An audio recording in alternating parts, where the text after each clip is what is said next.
ये आध्यात्मिक शिक्षाओं पर आधारित है और दुनिया की जो अभी की हालत है और एक बड़े बदलाव वाले भविष्य की बात करते हैं। हाँ, बिल्कुल, परिवर्तन की बात। इनमें दुनिया को बांटा गया है दुखधाम और सुखधाम में, और आत्मा की यात्रा, उस पर भी काफी जोर है। तो चलिए आज इसी की गहराई में उतरते हैं, देखते हैं कि भाई वास्तविकता, आत्मा और ये जो बदलाव का रास्ता है, इसके बारे में मुख्य बातें क्या हैं इन स्रोतों में। जी, समझने की कोशिश करते हैं। हाँ, तो पहली बार जो एकदम से ध्यान खींचती है वो है ये दो दुनियाओं का विचार। जी। एक तो है हमारी आज की दुनिया, जिसे स्रोत कह रहे हैं कलयुग या दुखधाम, और दूसरी तरफ आने वाला सतयुग यानी सुखधाम। सही। और इसमें एक बात थोड़ी चौंकाने वाली है कि जो कुछ भी हम इन आंखों से देख रहे हैं, ये बिल्डिंग, सामान, रिश्ते, यहाँ तक कि ये शरीर भी, कह रहे हैं कि ये सब पुरानी दुनिया का हिस्सा है, खत्म होने वाला। जी, नश्वर।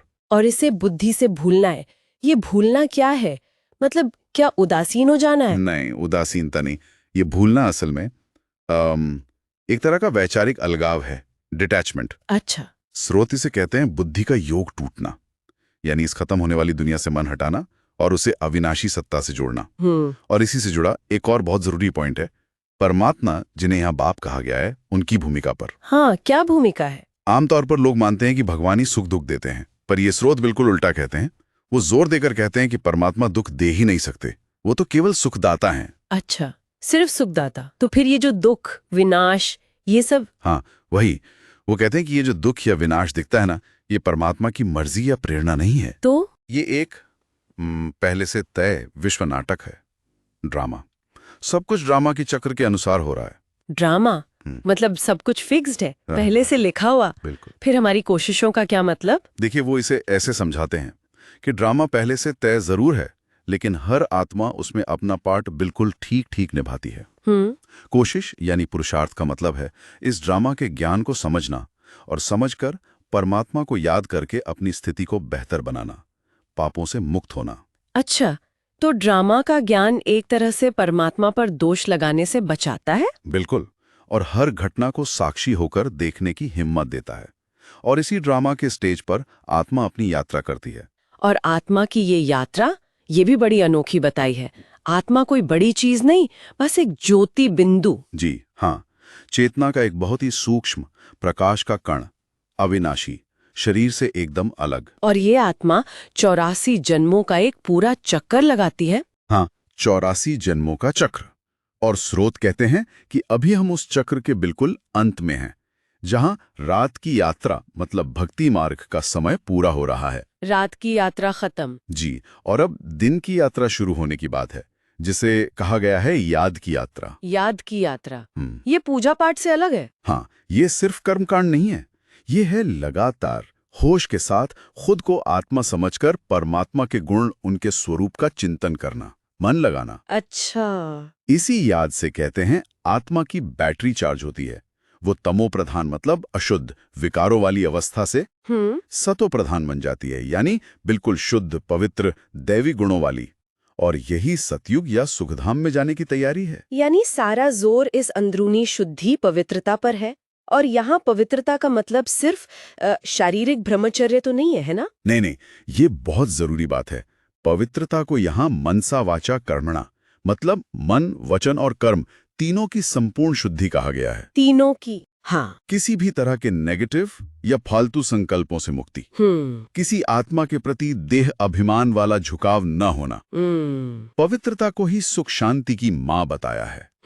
और इसी के साथ सेवा का भी बहुत महत्व बताया है। सेवा? किस तरह की सेवा?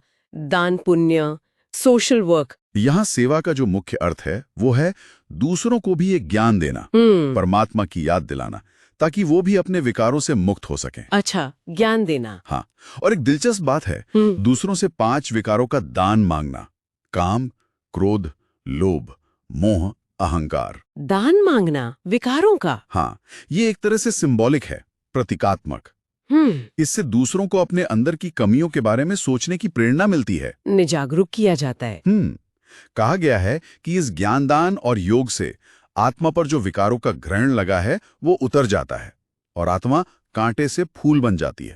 वाह, कांटे से फूल!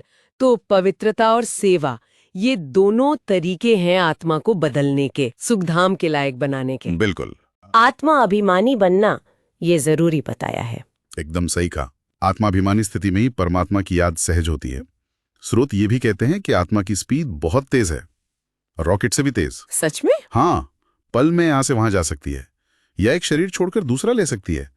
ये समझ हमें इस दुनिया और शरीर की क्षण भंगुरता का एहसास कराती है और अपना असली घर, परम धाम या शांति धाम, वहां वापस जाने की तैयारी करने की प्रेरणा देती है और पवित्र बनकर ही घर जा सकते हैं। तो अगर हम संक्षेप में देखें तो ये स्रोत एक ऐसा नजरिया दे रहे हैं जहां दुनिया का जो बड़ा बदलाव है वो किसी बाहरी घटना से ज्यादा हमारे अपने अंदर के बदलाव पर टिका है। जी, आंतरिक परिवर्तन पर।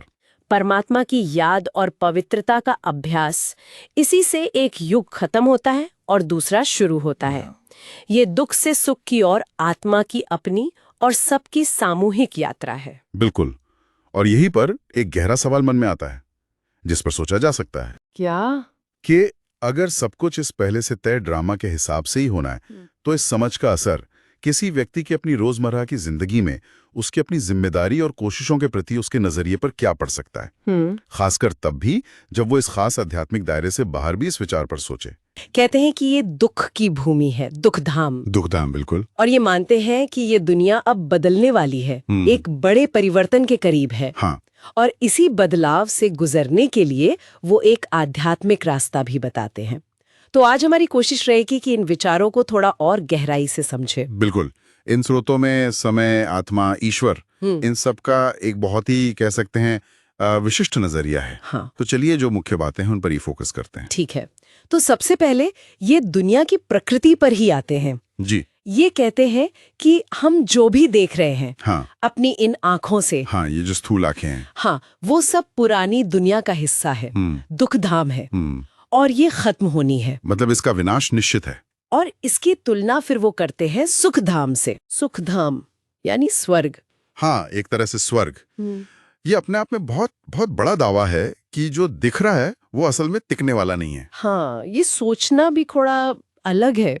और यहीं पर फिर वो सवाल आता है, अगर दुख है, विनाश है, तो क्या भगवान जिम्मेदार है? बिल्कुल, ये सवाल तो मन में आता ही है। लेकिन ये स्रोत इस बात को बहुत साफ करते हैं। क्या कहते हैं वो? वो कहते हैं कि विनाश ईश्वर नहीं कराता, ईश्वर तो सदा सुख देने वाला है, सदा सुख दाता। अच्छा। दुख देने वाला नहीं। ये सब जो हो रहा है वो एक पहले से तय एक ड्रामा है। ड्रामा अनुसार? हाँ, ड्रामा अनुसार। अगर ईश्वर ही दुख देगा तो फिर वो सुखदाता कैसे हुआ? ये उनका तर्क है। सही बात है। तो अगर ईश्वर कारण नहीं है तो फिर आत्मा का क्या रोल है इसमें? हमारी क्या स्थिति है? हाँ, यहीं पर आत्मा की बात आती है, बहुत महत्वपूर्ण। इनके अनुसार आत्मा शरीर से अलग है, एकदम अलग, अविनाशी, अविनाशी, कभी खत्म नहीं होती। और है क्या? बस प्रकाश की एक छोटी सी बिंदी प्रकाश की। हाँ, और आत्मा का जो असली घर है, जहां से वो आई है, वो है शांति धाम। शांति धाम या परम धाम। परम धाम। बिल्कुल, शांति की दुनिया, जहां कोई हलचल नहीं, बस शांति। और ये आत्मा इस दुनिया में मतलब एक यात्रा पर है, एक बहुत लंबी यात्रा पर। ये अलग अलग युगों से गुजरती है, सतयुग, त्रेता, द्वापर और फिर कलयुग। और अभी हम कहाँ हैं इस यात्रा में? अभी का जो समय है उसे ये स्रोत संगम युग कहते हैं। संगम युग? हाँ, संगम मतलब मिलन का समय, पुराने युग का अंत और नए युग की शुरुआत के बीच का वक्त। ये बहुत बहुत महत्वपूर्ण समय है। परिवर्तन का समय? बिल्कुल, परिवर्तन का युग। इस समय आत्मा अपनी सारी शक्ति खो चुकी होती है। बिल्कुल। तमो प्रधान हो जाती है। तमो प्रधान मतलब गुणों में गिरावट? हाँ, गिरावट, शक्तिहीन। अच्छा, तो इस संगम युग में जब आत्मा इतनी कमजोर है, तमो प्रधान है, तो फिर रास्ता क्या है? बाहर कैसे निकले? रास्ता है याद का। याद? किसकी याद? ईश्वर की, जिसे ये बाप भी कहते हैं, पिता। उसकी याद में रहना लगातार।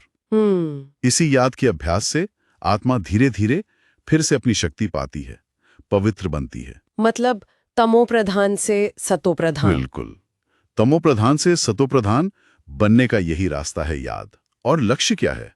या तो मुक्ति, कर्मों के बंधन से छुटकारा, हाँ, या फिर जीवन मुक्ति। जीवन मुक्ति ये क्या है? मतलब इसी जीवन में रहते हुए मुक्त अवस्था। दुनिया में रहो, अपना कर्म करो, लेकिन उसके बंधन में मत फंसो। ये तो बहुत दिलचस्प है। दुनिया में रहकर भी उससे अलग। हाँ, यही खास बात है। कहते हैं अपनी बुद्धि को, अपने मन को इस पुरानी दुनिया से हटा लो। दुखधाम को बुद्धि से भूल जाओ। भूल जाओ। हाँ, मतलब उसमें अटको मत। और इसके लिए जो सबसे जरूरी चीज है वो है पवित्रता। पवित्रता? इसका मतलब क्या है यहाँ? क्या सिर्फ ब्रह्मचर्य? वो तो है ही, लेकिन उससे कहीं ज्यादा। मन से पवित्रता, बोलने में पवित्रता, कर्मों में पवित्रता। अच्छा। हाँ, जैसे किसी से बहुत ज्यादा अटैचमेंट, लगाव ना हो, नेगेटिव बातें ना सोचें, किसी के लिए बुरा ना बोलें, कड़वा ना बोलें। ये सब पवित्रता में आता है। और वो जो 5 विकार हैं, हाँ। काम, क्रोध, लोभ, मोह, अहंकार, हाँ, सुने हैं।